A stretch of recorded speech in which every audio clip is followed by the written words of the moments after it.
Hello, everyone. It's a pleasure to speak to you today and to join global leaders, investors, and decision makers.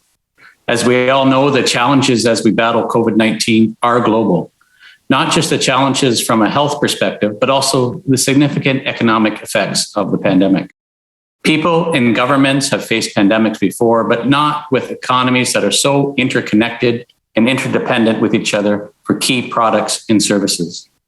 We have come to understand more than ever the intersection and importance of our healthcare to international trade and supply chains. When a handful of COVID cases can shut down a plant that supplies critical parts to customers around the world, we see how much our economy relies on the health of our communities. Now more than ever, we need to continue to work together for our businesses and the people they employ. Our government is proud of the ways that Ontario stepped up to the challenge. At the start of the pandemic, it was clear that there would be challenges accessing critical PPE supplies, such as N95 masks. With demand skyrocketing internationally, quality and security of supply chains did become a major challenge.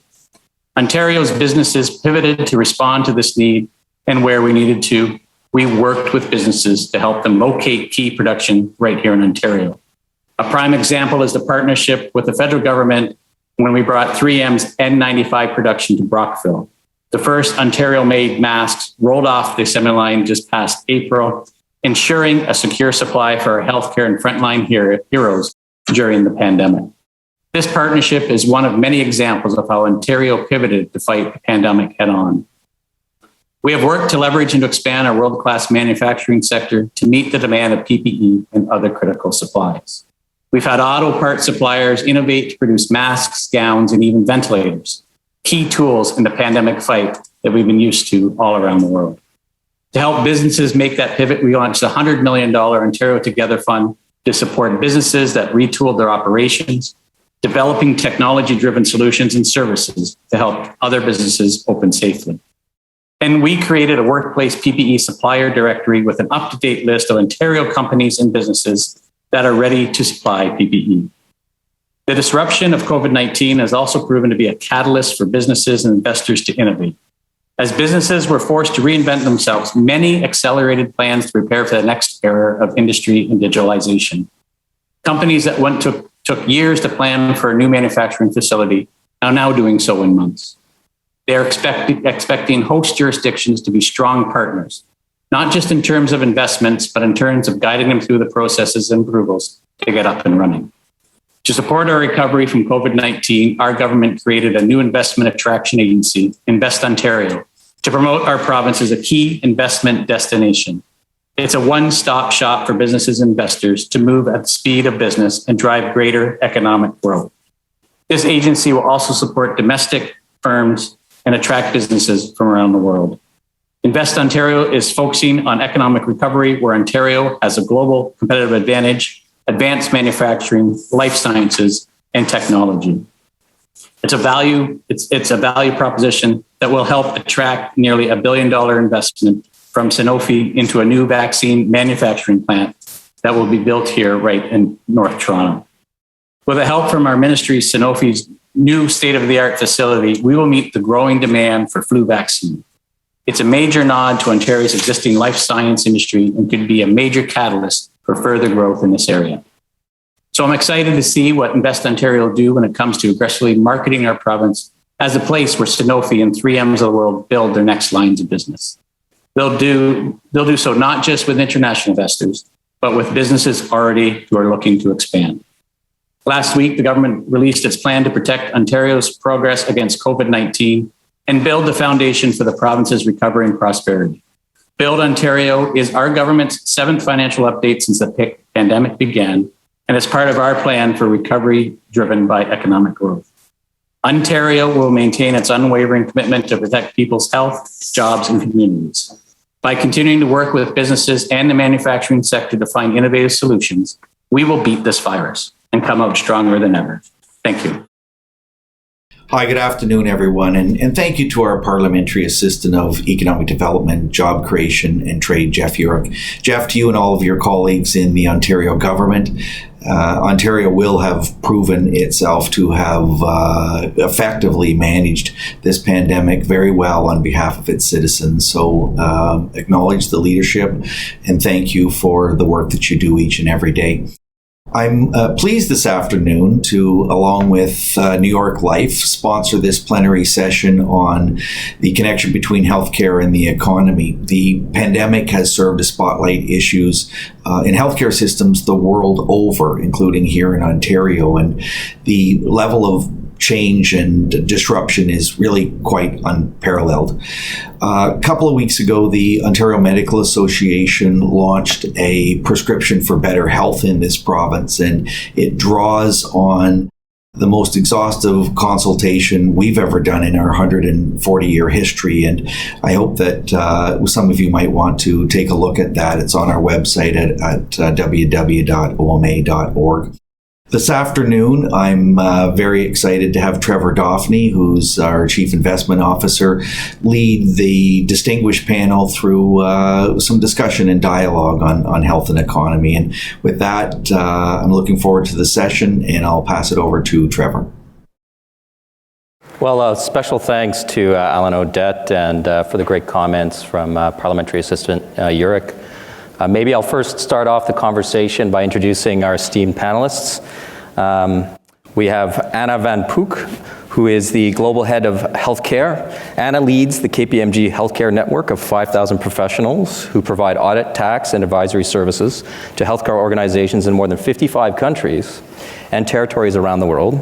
Anna is a trusted advisor to health leaders ranging from ministers of health, hospital CEOs, and executives of payer organizations across 6 continents. She draws on more than 30 years of experience in diverse senior managerial, board, and consultancy roles in this sector. I'd also like to introduce virtually, I believe from Switzerland, Robert Koopman, who's the Chief Economist and Director of Economic Research and Statistics Division at the World Trade Organization. In this post, Bob provides the Secretariat and member countries with analysis and information that promotes a deeper understanding of trade and trade policy's role in economic growth and development. And then last, but certainly not least, is Jim Wright. He is the Chief of Economics, Policy and Research at the Ontario Medical Association, where he leads a team of high-performing policy and research economic analysts to provide advice to inform government decision-making and recommendations to government. Prior to his current role, Jim was the Professor of Orthopedic Surgery at the University of Oxford, United Kingdom, and previously he was the Chief of Perioperative Services and Surgeon-in-Chief, Department of Surgery, and Vice President Medical at Sick Kids. So welcome to the panel. I think, it was very well highlighted at the beginning of this conversation. If one thing has become abundantly clear over the last 18 months is the interconnectedness of both healthcare and the economy. When the World Health Organization declared COVID-19 a public health emergency, the agency actually advised nations to keep their borders open. But almost every nation chose to ignore this advice, and many countries even closed their borders to all nations. And there are some estimates at the height of the pandemic, imposed total border closures and related activities were impacting the global economy to the tune of $400 billion a month. But now we enter into a period of recovery. There are still risks associated with supply chain disruption, inflation, and labor shortages, but it also presents an opportunity. And frankly, both that impact, recovery, and opportunity has varied impacts between industries, countries, and even populations within countries. So clearly, I'm going to turn the first question to Jim. Clearly many governments were unprepared going into the pandemic. And frankly, we'd love to get some lessons learned in terms of what we could say coming out of it from the dichotomy, because the dichotomy is that it's been framed very much as the economy versus healthcare. And is that simplistic, and is it a false dichotomy? So maybe I'll turn it over to Jim to start us off. So thanks, Trevor. For those of you that might not be from Ontario or Canada, healthcare in Canada is managed by each of the provinces separately. So the province of Ontario, with about 15 million people, we were struggling like countries of a much larger size because decisions about lockdowns and health measures were all being done at a provincial level. And I represent the Ontario Medical Association and the 41,000 physicians. So obviously we were both struggling to prepare our profession for this clinical onslaught that we anticipated, but we were also trying to influence the decision makers on what was the most appropriate steps to take. And very much early on, and I'm taking you back to March, April, May, June of 2020, where it was decided, or it was framed as, is this a health decision or is this an economic issue? And we clearly appreciated that some of the public health measures, the lockdown, leaving aside their health implications, had significant detrimental effects on businesses, small businesses particularly, which were often shut for months and even a year. So that's the way the debate was framed, and I think looking back, we have an opportunity to say, was that the right way to think about this issue in making some of these decisions? And so we have to look at various countries, and many of us looked at Sweden early on in the pandemic with pictures of people eating in large restaurants and enjoying themselves enormously, and as we look at that particular country, which took a very relaxed approach to lockdowns, looking at their mortality compared to neighbors around them in terms of death rates per 100,000, 2 or 3 times more. But what was most interesting is the turndown in their economy. The gross domestic product was almost the same as those countries that had instituted a strict economic downturn. So there's only so much you can learn from one country, but I think we've learned in retrospect that it was not a dichotomy. In fact, the lockdown saved lives, but it also didn't have the kind of economic benefits from not locking down. The other thing that I think is interesting in your question is when should those things have been implemented? And I think we can look across the world to recognize that those countries that locked down early and hard, which you may have heard is described as the hammer and dance. I think that those countries that locked down early and hard and then put in place the health infrastructure to manage the inevitable, that did the contract tracing, that did the testing, once that infrastructure and then slowly relax might have been the best way to both manage the pandemic but also shorten the economic consequences of a lockdown. So thank you. Thanks, Jim. Maybe I'll direct a question to Robert now. Clearly the impact of the pandemic has occurred in stages as it's progressed and had different impacts as a consequence, both through the pandemic and coming out of the recovery. I guess the question is, these there's impacts across both countries as well as industries, and in some cases they're divergent. Maybe you could provide us a bit of commentary thought on that, Robert. Sure. Trevor, I think one way to think about this, I'll start with sort of a macro and global perspective, and maybe later on in our conversation, I'll switch to a more microeconomic or sectoral perspective. But what we observed early on, as Jim was saying, was different health policies being enacted in different countries, resulting in different initial economic effects. But very quickly, governments, particularly in the advanced economies, the Northwestern Hemisphere and Europe, realized that they were going to need to react to this crisis. The necessary health measures required pretty significant economic disruptions, and they needed to take steps to try to counter those economic disruptions. And I think they learned a valuable lesson from the great financial crisis, where they actually took actions but were pretty slow and pretty limited in the extent of those actions. So what we saw here was very significant intervention to the tune of $26 trillion between fiscal and monetary policy support that helped ensure that the negative economic effects of the health lockdown were mitigated as much as possible. Now, those very significant interventions, I think, are being felt now as they reverberate through the global economy. Many other countries did not have the fiscal or monetary space to undertake those kinds of interventions. And those countries, I think, are suffering a bit from that lack of fiscal and monetary stimulus. Now, I have to say, thanks to the global trading system, they are benefiting indirectly from those countries that have stimulated. So we see strong trade growth. In fact, even though you hear about supply chain disruptions, most of that has got to do with a very significant spike in demand as a result of the pent-up household income from some of the fiscal and monetary responses. So we see container throughput. While you see pictures of ships backed up, those ships are backed up because so many orders have been placed, not necessarily because the ports are any slower at moving containers through. It's just that there are so many containers to move through. There are some disruptions related to port lockdowns here and there, and perhaps domestic supply chain shortages in trying to get some of those containers moved around. But I think when you look at some of the poorer countries, they're benefiting from being connected to global supply chains and global value chains.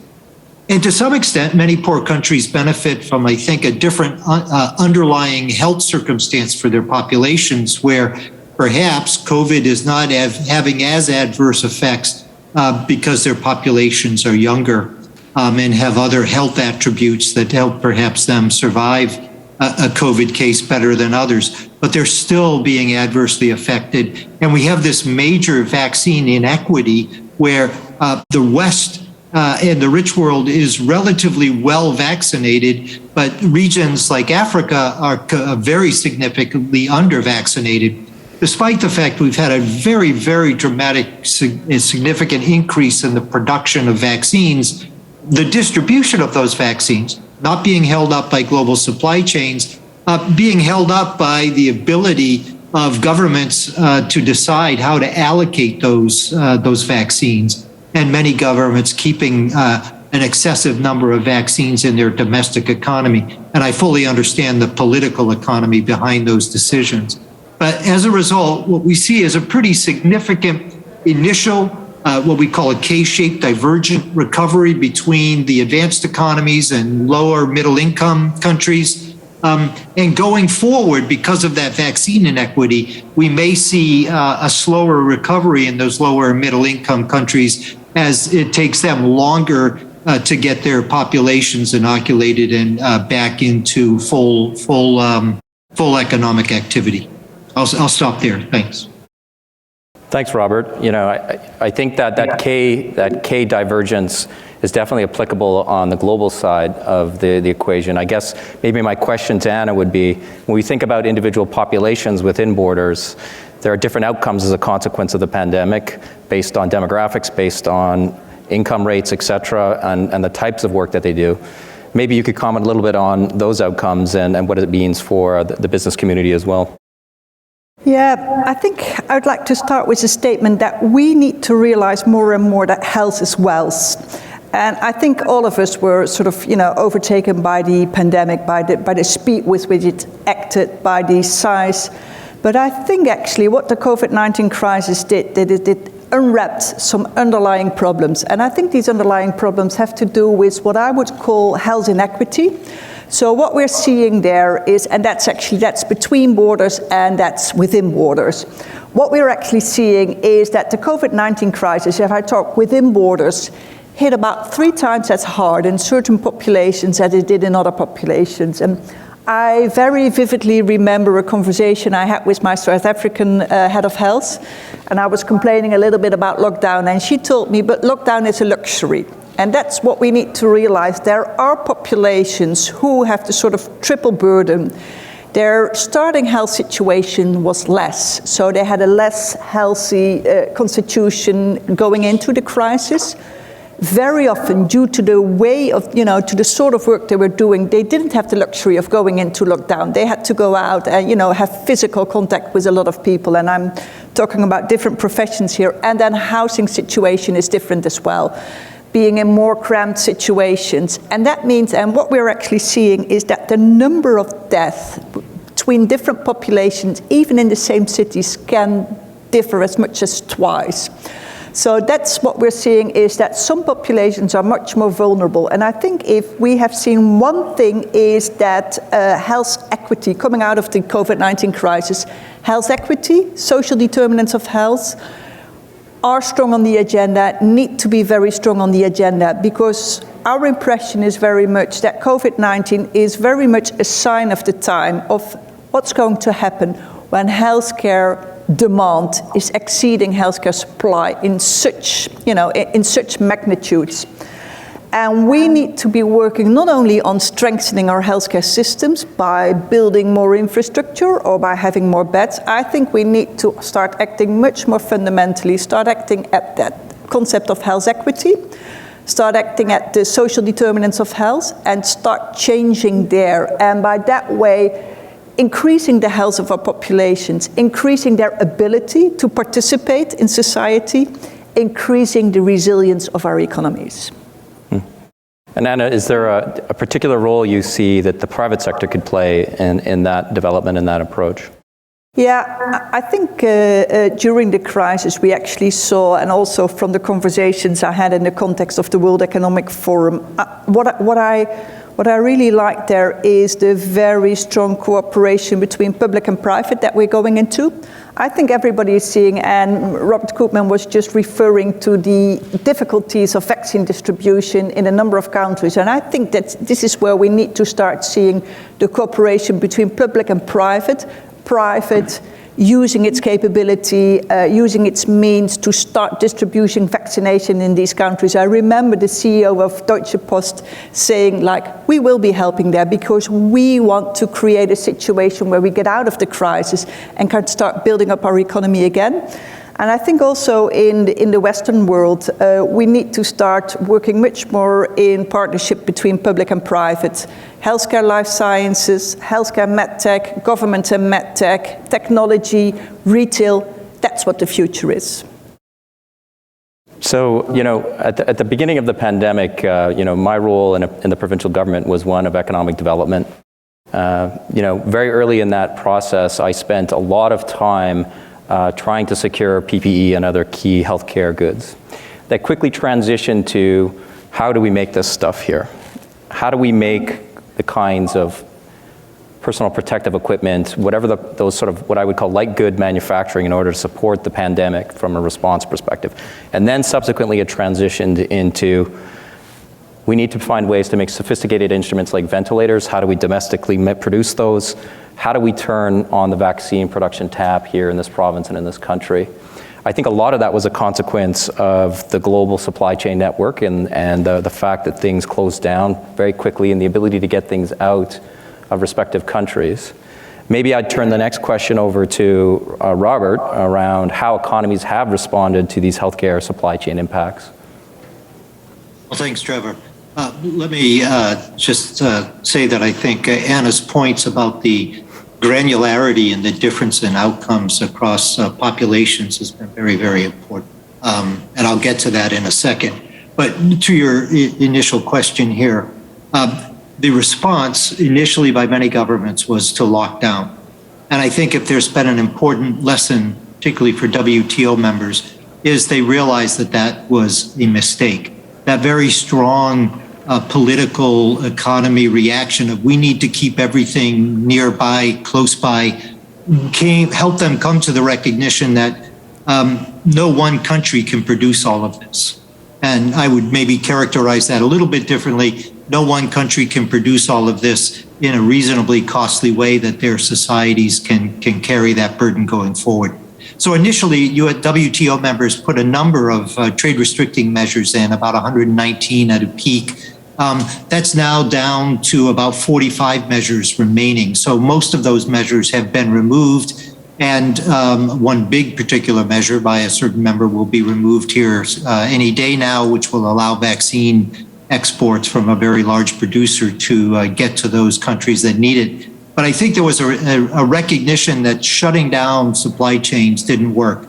We regularly talk with vaccine producers. In fact, yesterday we had a meeting with all of the major vaccine producing companies, CEOs, and their big concerns is that they are incredibly dependent on supplies of ingredients, components, parts from other countries. They don't have access to it in any one country. And even their production process often cuts across many different countries where they develop one part, one component here, they move it for further processing to some other country, and then perhaps finally ship a bulk load for fill and finish in yet a third country.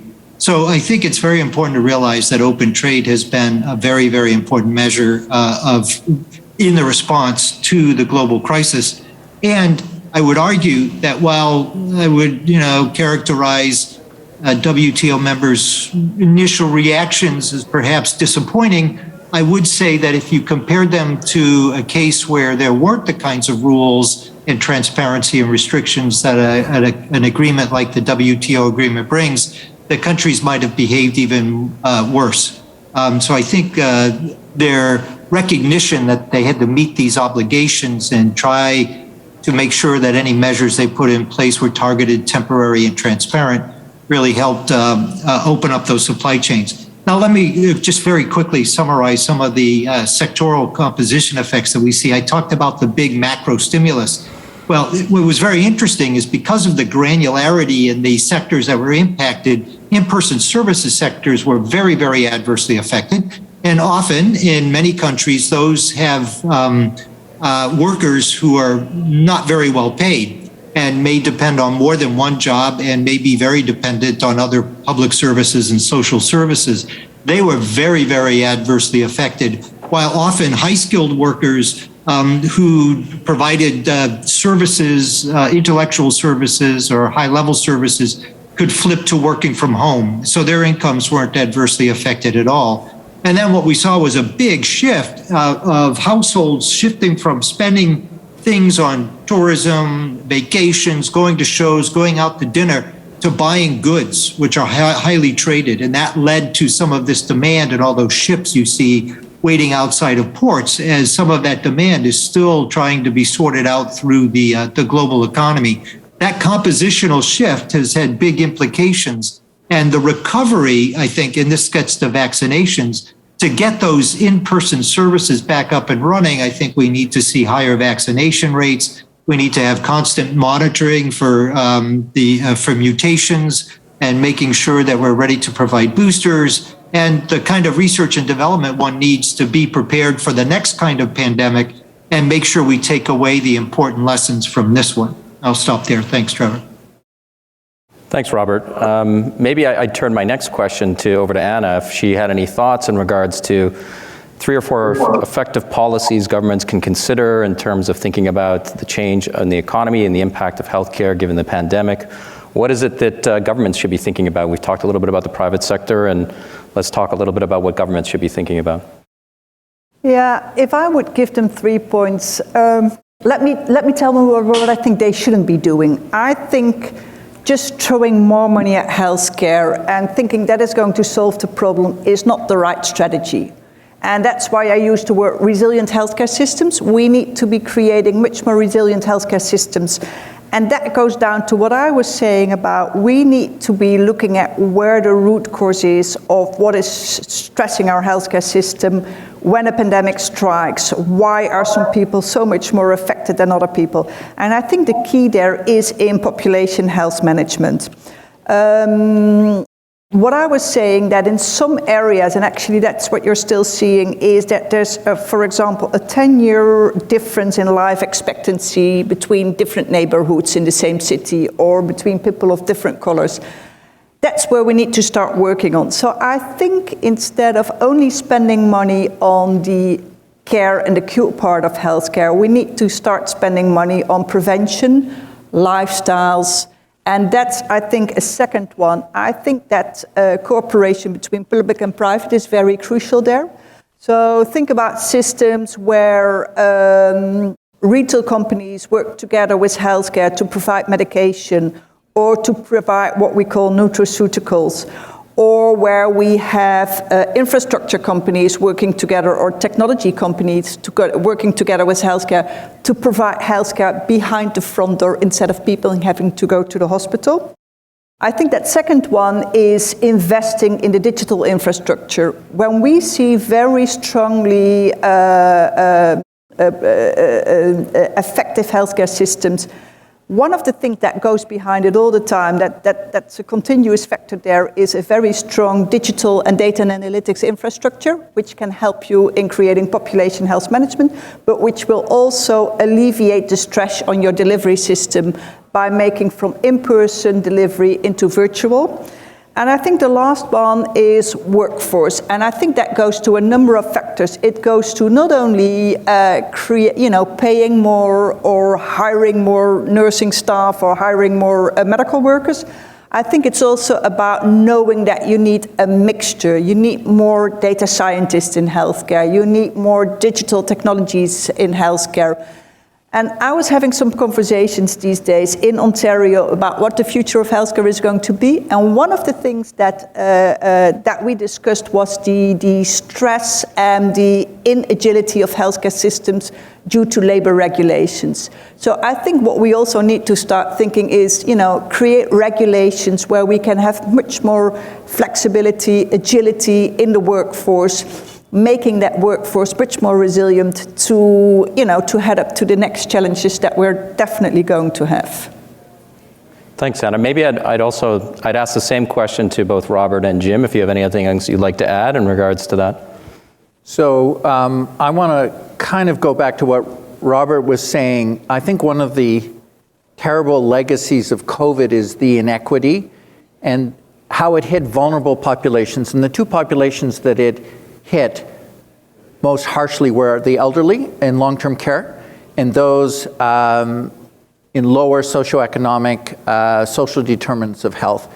And I think that's where, as we look back upon the pandemic, I am particularly concerned we did not do well in those two populations. And that's from a health perspective.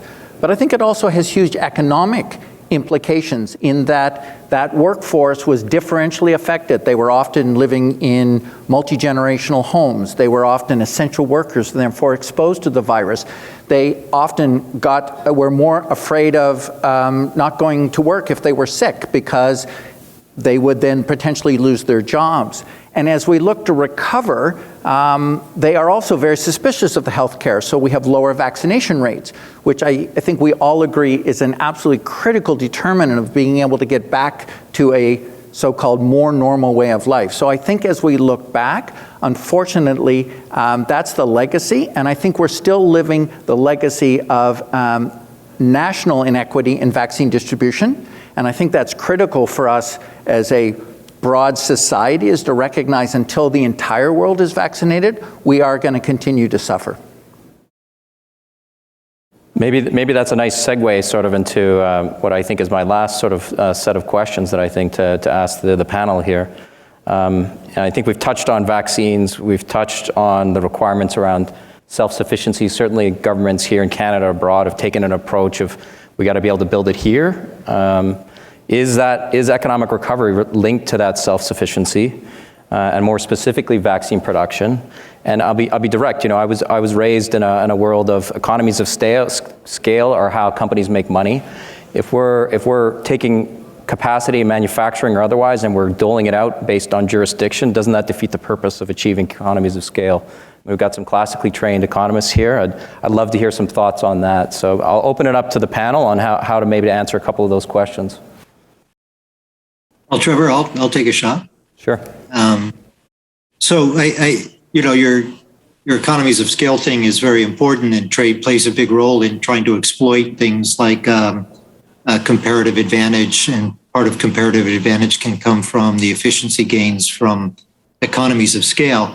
But I think what we're seeing increasingly is risk versus efficiency trade-off among many firms, where they're reflecting upon both the policy environment, the health environment, and now the climate, the environment, that may be putting this focus on pure efficiency and absolute low cost, putting it to the test. And now they're reflecting on the need to do more risk mitigation. And often that risk mitigation is going to involve more diversification.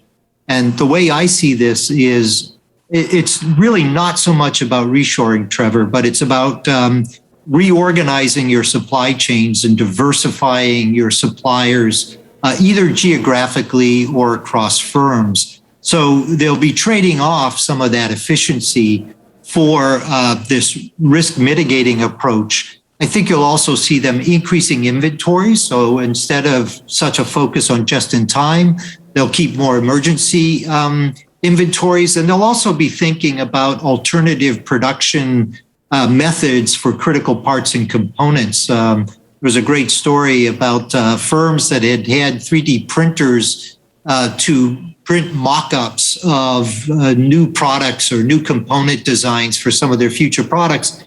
And they ended flipping some of those to help produce critical products to at least get some of the products out of the factory line and out into the marketplace. So I think you'll see this kind of diversified approach, and I call it reglobalization, a reorganization of globalization. I still think you're going to see just as much globalization as you've seen in the past, although there may be other forces that affect that. But it's going to be about this risk versus efficiency trade-off. I'll stop there. Thanks. Yeah, I think I really like that phrase of reglobalization. And to be honest, I think if we are turning into a world where we're all going to be about self-sufficiency, that might sound like a very wise solution in the short term. And just look at what's happening with the vaccine production, the vaccine distribution, and the number of cases that we're seeing in the pandemic. Canada might become a very self-sufficient country, vaccinating its population. However, if we focus only on that and then we let the virus spread in other regions of this world, people traveling, bringing it in, we're not solving the problem at a very fundamental basis. And at the same time, actually, what we are doing, and COVID-19 has created a much larger divide in terms of, prosperity of countries. I think if we focus too much on that self-sufficient way of thinking, we are going to strengthen that divide in prosperity, and I think that's going to be a major destabilizing factor. So whereas self-sufficiency might sound like a very wise solution in the long run, I think it's going to create more problems in the short term. It may create problems in the longer run. And I think that more agile production, thinking differently, cooperation, and that sort of, reglobalization is a way forward. Jim? So I am not an economist, although I have many talented economists that work within the group. It seems to me that PPE, personal protective equipment, ventilators, that should reflect some manufacturing flexibility. It would seem to me a country, at least in Canada's size, we should have the ability to shift. And obviously the needs were very determined on this particular pandemic. Other pandemics may have other clinical manifestations which may not involve ventilators. I just want to make that clear. It seems like obviously now we need to have ventilator capacity, but a different virus, a different bacteria may have a totally different clinical presentation. I would say on the vaccines, however, we didn't even know what kind of vaccine was going to be effective, whether indeed we were going to be able to come up with any vaccine. So I am not a virologist, but mRNA is very different than viral vectors, which is very different than attenuated vectors. And these are incredibly complicated. It's not as if one is easily substituted for another. So again, as a naive but a health person, it would seem to me building these cooperative arrangements so you're less vulnerable to a country closing down is understanding that this is a global resource that we need to figure out how to distribute. Because I would say we've been predicting another flu pandemic, perhaps not as bad as the Spanish flu, but we've been predicting that. So I think that's going to be our next pandemic, and that's what we need to be prepared for. That's helpful, Jim. Good insight, even though you're not an economist, so appreciate that. I'd maybe ask maybe my sort of last question is a little bit more specific to the micro level for Canada and more specifically for Ontario. Over the last few months, I've seen an unprecedented interest in foreign direct investment coming to this country, and I've been doing this type of work for almost 10 years. I think there's just a huge pent-up demand and interest in coming and making investments across a variety of jurisdictions, and that's both the life sciences, the manufacturing, and the technology sectors. It's across the board. I think one of the things that came out of the pandemic to our advantage was the fact that Canada and Ontario wasn't quite as restrictive around how it allowed exports of its goods to be going to other countries. And as a consequence, I think key investors are saying, when the chips were down, Ontario, Canada was a place to come and make an investment in order to get access to those markets, even when other jurisdictions decided to close up. I mean, Canada represents a very small percentage of the global economy.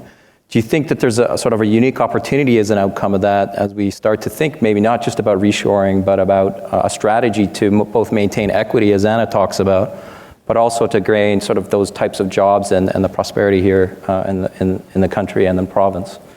Anybody like to respond to that? Oh, Rob is the World Trade. Robert? Well, I think that's a very interesting point, Trevor.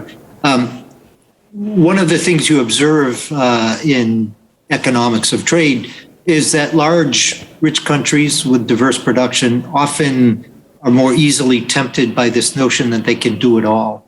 They have large domestic markets and they can sell lots of products in those markets, and they get tempted to this notion that they can do it all. Whereas smaller countries, either with low populations or lower income, but if they're near the global technology frontier, they're very, very dependent on global markets. They're not so tempted by this notion that we can do it all by ourselves. And I think that's reflected in the membership of the WTO. You get very large countries and regions arguing about whether or not they should be able to produce all of this stuff on their own. But then you see countries like Canada, Australia, many of the individual European countries, Japan, South Korea, all rely on global markets, not just their own domestic market. And then in those countries, you see trade as a much higher share of their GDP. And I think they recognize how dependent they are on one another. I think for those large countries that get focused on their own capabilities, they're misguided. But it's an awful tempting path to take when you feel like maybe the rest of the world isn't listening to you, or you have a populist crowd that thinks you ought to go down that path. But glad to hear that Ontario stayed open, and it's very consistent with what economic theory would say a country and a province like Ontario should take. I'll stop there. Jim or Anna, please. Yeah, well, I'm not a trade expert at all, but I can just, you can just think that the fact that Ontario stayed open is definitely a pre. And if you make the trade-off between size and smart, maybe we will see in the future that smart will, get the overhand on size. And that's what I'm actually seeing, and I'm talking for my sector, so I'm talking for healthcare and life sciences.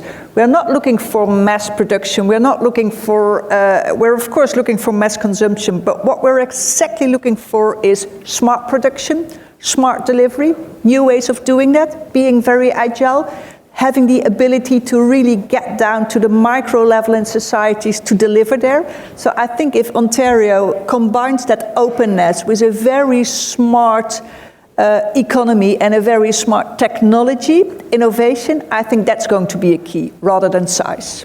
Great. And so, I would probably point to most of the people that are here in the forum.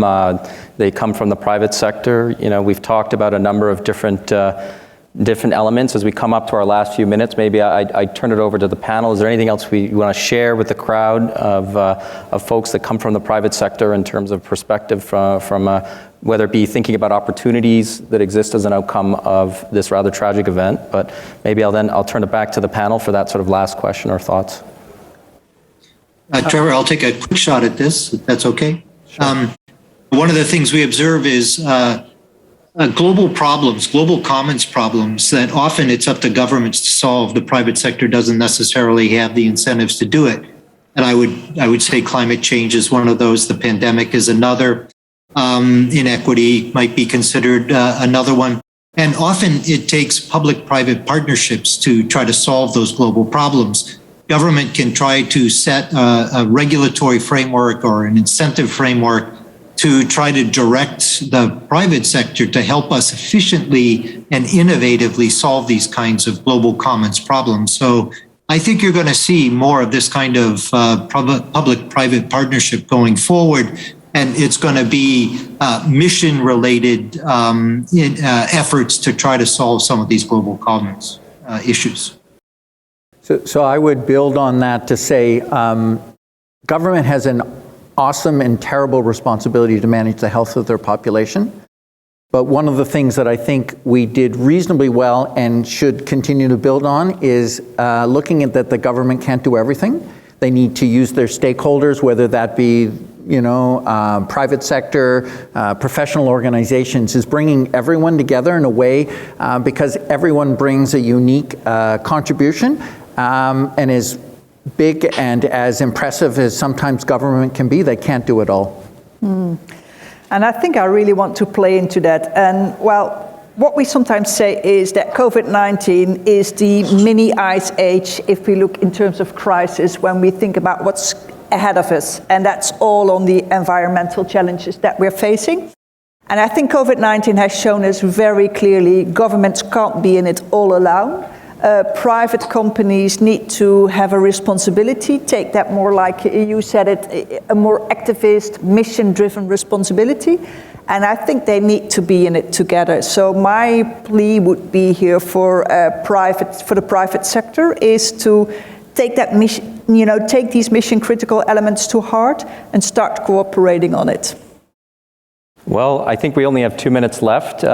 If there's no other comments from the panel, I'll thank everybody for participating and do appreciate the insights that we discussed today. And thank you to the panelists.